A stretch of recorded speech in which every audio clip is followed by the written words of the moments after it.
Un grand bonsoir à tout un chacun.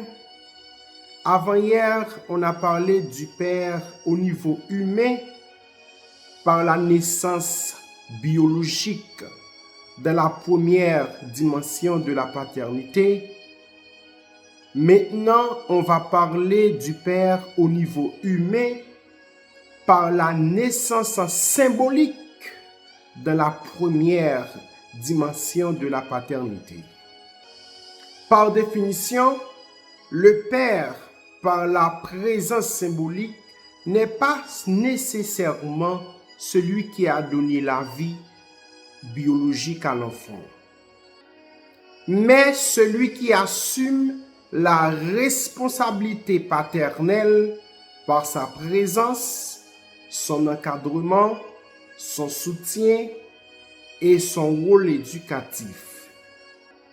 Il devient père non par le sang, mais par le lien de présence, d'amour, d'autorité et de protection, tel que un beau-père qui élève un enfant comme le sien, un oncle, un grand-père ou un tuteur qui joue un rôle de père. Dans certains cas, une figure masculine stable devient une référence d'autorité et de protection. Cependant, cela n'a rien à voir avec le sexe masculin ou féminin.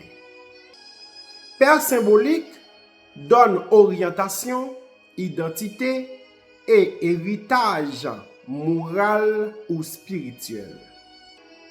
Il sert de représentation ou de rappel d'une réalité invisible ou spirituelle.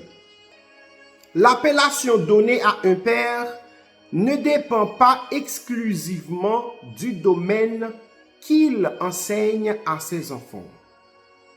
Ainsi, l'on parle de père spirituel lorsqu'il exerce une influence dans le domaine spirituel, ou encore père économique lorsqu'il dispense un enseignement lié à l'économie.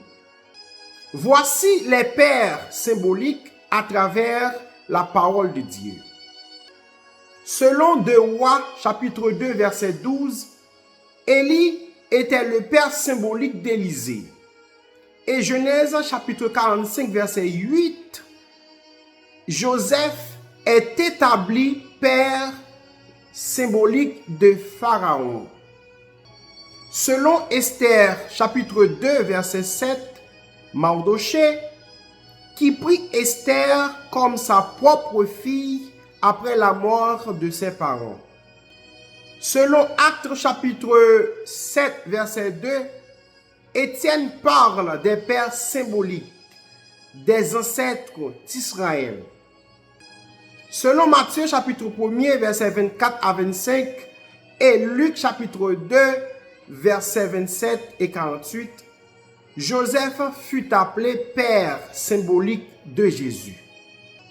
Selon 1 Samuel chapitre 2, verset 11, Élie était le père symbolique de Samuel, car il l'a encadré, éduqué, introduit dans la voie prophétique, même si lui-même avait ses faiblesses. Selon Galates chapitre 3, versets 6 à 9, et Romains chapitre 4, versets 11 à 12, Abraham est le père symbolique de tous ceux qui croient, car il est le premier homme avec lequel Dieu a établi une alliance basée sur la promesse et non sur les œuvres. Mes amis, un père symbolique est un signe, un représentant, un canal. Il reflète et oriente vers une réalité plus profonde, vers Dieu, le véritable Père.